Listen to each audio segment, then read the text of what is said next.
آج سے پہلے طالبان کی تمام ٹریننگ تھی چیزوں کو گرانے کی، تباہ کرنے کی، آگ لگانے کی۔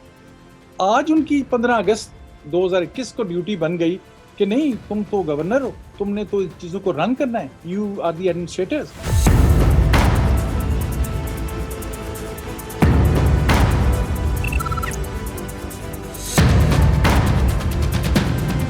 این موقع پر طالبان کو لیڈرشپ دی جائے گی، لیکن ایک کونسل ہوگی، اس کونسل میں طالبان کے لوگ بھی ہوں گے، اس میں حامد کارزئی بھی ہوں گے، اس میں اس طرح کے لوگ ہوں گے۔ اشرف غنی کو جانا پڑے گا، اور اشرف غنی کے لیے خاص طیارہ بھی آ گیا جو کھڑا کیا گیا کہ آپ اس میں اپنے 2 لوگوں کو لیں، عبداللہ کو ساتھ لیں، اور آپ لوگ ملک سے نکل جائیں، اور 1964 کے کانسٹیٹیوشن کو واپس لایا جائے گا، بیکاز طالبان کہتے تھے کہ یہ 2001 والا جو نیا یا 2 والا جو نیا کانسٹیٹیوشن ہے یہ ایکسیپٹیبل نہیں۔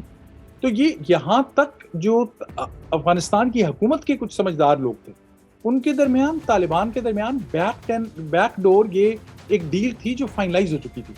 اشرف غنی، جیسے میں نے پہلے کہا کہ ان کو یہ اندازہ، ان کا خیال تھا کہ یہ سب کچھ مجھے ہٹانے کے لیے کیا جائے۔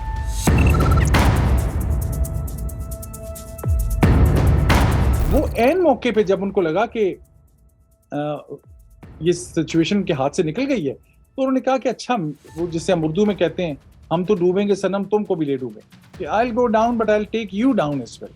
تو اس وقت انہوں نے، میری ریسرچ ہے، اب یہ اس میں مجھے یہ I can't claim کہ یہ 100% درست ہے، مجھے افغان کیبنٹ کے لوگوں نے بتایا کہ انہوں نے اس وقت صرف ملا برادر کو، ظالم خلیل زاد کو اور حامد کارزئی کو نیچا دکھانے کے لیے انہوں نے ٹپ دی حقانی کو، سراج حقانی کو، کہ I am going، میں جا رہا ہوں، آپ آ جائیں۔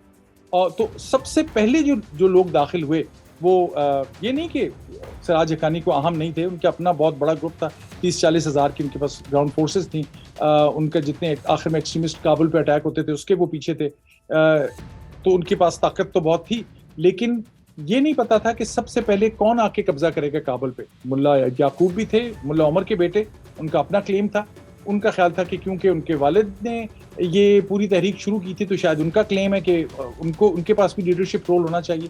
ان دونوں کی باقاعدہ دوڑ تھی، ملا یعقوب کی اور یہ سراج حقانی کی، خلیفہ کے نام سے بھی جنہیں پہچانا جاتا ہے، کہ ہم میں سے کون پہلے کابل پہنچتا ہے، کیونکہ جو پہلے پہنچا، جس نے ٹوٹل کنٹرول لینا تھا، وہ پھر ہیبت اللہ کو، اپنی ان کی سپریم جو کمانڈ تھی، ان کو بتایا کہ جناب ہم نے بغیر فائرنگ شاٹ، بغیر کسی کرائسس، کنفیوژن، کیوس کے، وائلنس کے، ہم نے افغانستان لے لیا۔ تو یہ اشرف غنی نے، اس لیے سب لوگ حیران ہوئے، طالبان ایکسپیکٹ نہیں کر رہے تھے کیونکہ وہ تو بیک ڈور چینل میں شامل تھے۔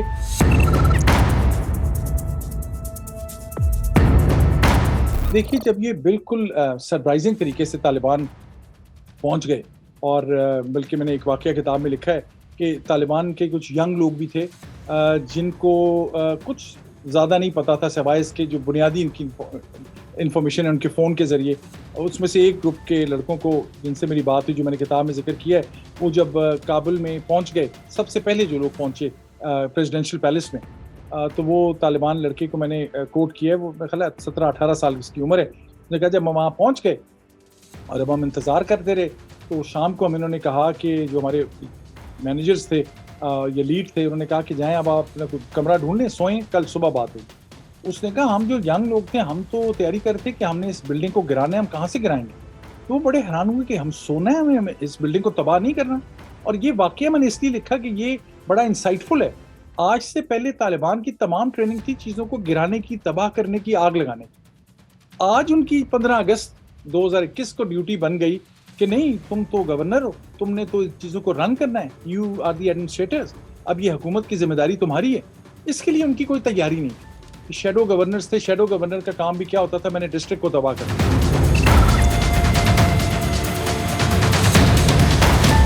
ٹرانزیشن آپ کی جب ہوتی ہے فرام انسرجنسی اور ایون ایکسٹریمسٹ اور ٹیررسٹ گروپ بیکمنگ رولرز، تو وہ اس کے لیے ایک ڈفرنٹ اسکل سیٹ چاہیے، اس کے لیے ڈفرنٹ ایک طور طریقہ چاہیے۔ تو وہ تیار نہیں تھے، ان کی مدد کہاں سے آنی تھی؟ ان کے جو بہترین دوست ہیں، ان کے تو دوست، اس موقع پہ پاکستان ان کے قریبی ترین دوستوں میں تھا، پاکستان کے حساس ادارے۔ انٹیلیجنس چیف کو بعد میں چیلنج کیا گیا، کلوز ڈور میٹنگ ہوئی اسلام آباد میں، جس کا مجھے تذکرہ کسی دوست نے سنایا، اور جس میں کچھ پولیٹیشنز تھے، انہوں نے چیلنج کیا جب بریفنگ دی گئی ISI چیف جنرل فیض حمید کی طرف سے، انہوں نے کہا آپ کی تصویریں کھینچ گئی، آپ نے ساری دنیا کو شو کر دیا کہ آپ کا وہاں اثر و رسوخ ہے. اصل اثر و رسوخ پتہ نہیں کتنا ہے یا نہیں ہے، لیکن آپ نے جو امیج ہے اس کو مزید تقویت پہنچا دی. تو انہوں نے آگے جواباً کہا کہ وہ امریکن انٹیلیجنس چیف بھی وہاں پہ تھے اور چائنیز انٹیلیجنس چیف بھی تھے. تو ان صاحب نے جن ان کو چیلنج کر رہے تھے جو، انہوں نے کہا ان کی تو تصویریں نہیں چھپی، تصویر تو آپ ہی کی چھپی اور آپ نے شرمندہ کیا ہمیں ساری دنیا کے سامنے. پھر یہ بات سامنے آئی کہ پاکستان فورن آفس نے انہیں کہا تھا کہ آپ نے جناب ایمبیسی میں جائیں، تاکہ ایمبیسی کے باہر کوئی کیمرے لگا کے تو نہیں کھڑا، آپ جس کو ملنا ہے آپ کہتے ہیں ہم بلا کے لے آتے ہیں اور آپ کا پتہ نہیں چلنا چاہیے کسی کو. انہوں نے کہا نہیں میں سب کے سامنے جاؤں گا، اور وہ اس کے پاکستان کو نقصانات ہوئے.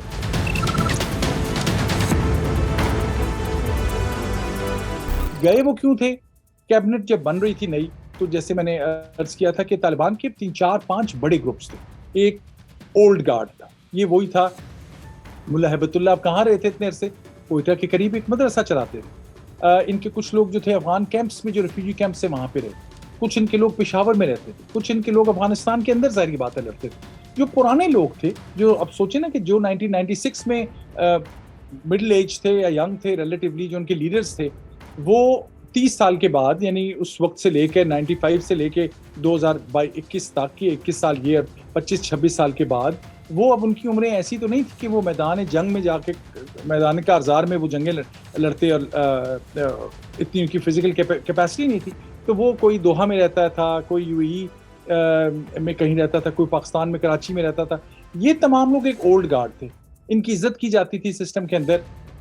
انہوں نے سبق بھی سیکھا تھا کہ یہ ہم سے کیسی غلطی ہوئی، اچھی بلی ہماری حکومت تھی اور ہم نے یہ ضد کی اس وقت بن لادن کو نہیں دیں گے، اور ہم نے اپنی حکومت بھی گنوائی، اپنے گھروں سے بھی نکلے، اپنے خاندانوں کے لوگوں کو بھی تباہ کیا، لڑائی بھی کی. تو وہاں ایک ری تھنکنگ ہے اس گروپ کے اندر. یا میں یہ فرسٹ ہینڈ آپ کو بتا رہا ہوں کہ وہ گروپ اب بڑا ریلیٹیولی سوبر ہے، ان اے سینس کہ وہ سوچتے ہیں کہ یہ ہم نے کیوں کیا.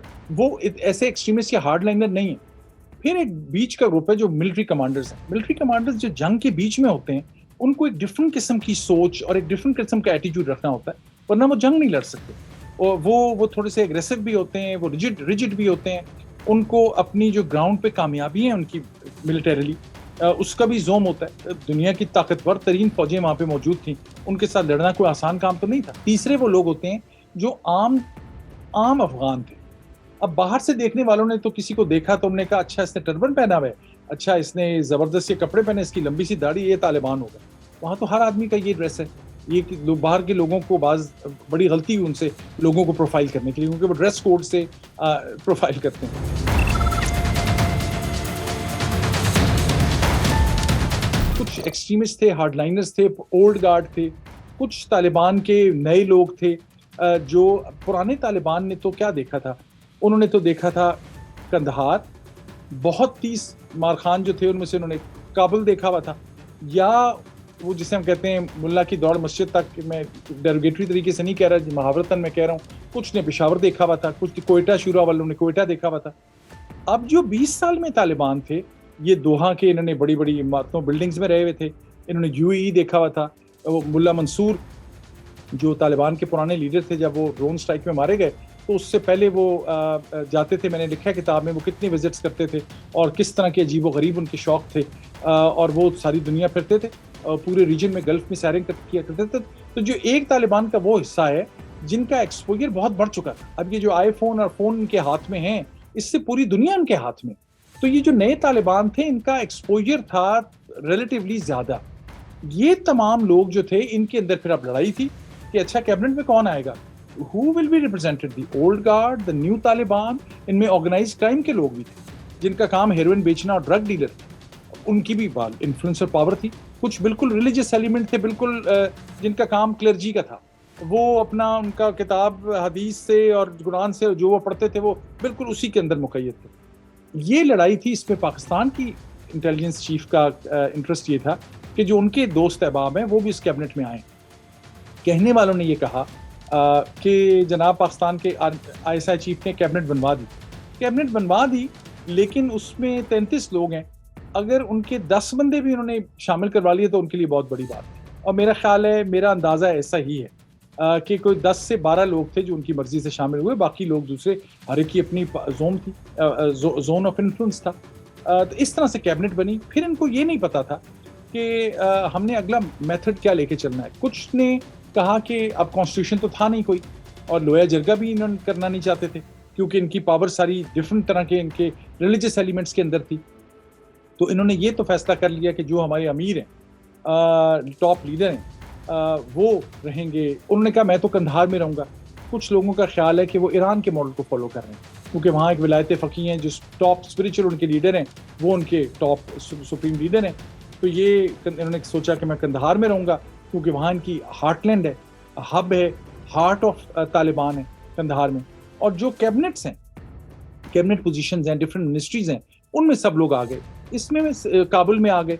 اس میں صرف یہ ایک ایڈیشن کروں گا, یہ بڑی اہم بات ہے پرانے اور نئے طالبان کے ڈفرنس کو سمجھنے کے لیے. پرانے طالبان جو تھے وہ ٹوٹے ہوئے گھروں میں رہتے تھے, نہ ان کو کوئی منسٹری کا پتہ تھا, نہ ان کو کسی ٹائٹل کا پتہ تھا, نہ ان کو پتہ تھا گورننس یا ماڈرن گورننس سسٹم کیا ہوتا ہے, انسٹیٹیوشنز کیا ہوتے ہیں. یہ جو نئے طالبان ہیں انورٹڈ کامرس میں, یہ کابل میں ان کو بنی بنائی منسٹریز بنی. امریکہ نے, ویسٹ نے جو بلینز آف ڈالرز لگائے, وہ عمارتیں تو نہیں ختم ہو گئیں کہیں. وہ جو انفراسٹرکچرز بنے, وہ جو اکوپمنٹ بنی, جو ان کی پولیس کے پاس اکوپمنٹ ہے, ملٹری کے پاس اکوپمنٹ ہے, یہ سارے ماڈرن انسٹیٹیوشنز کی اکوپمنٹس ہیں. یہ جو پورے نئے سسٹم ہیں, طالبان نے یہ نہیں کہا کہ ہم سب چیز کو آگ لگا دیتے ہیں. انہوں نے کہا ہم اسی کے اندر بلڈنگز میں بیٹھیں گے. بائی ورچیو آف یہ انہیریٹنگ دس ماڈرن انسٹیٹیوشنز, یہ چیز بھی ان کو ماڈریٹ کرے گی. Thank you for watching the full video. If you want to see more of such meaningful content, show your support by hitting the subscribe button.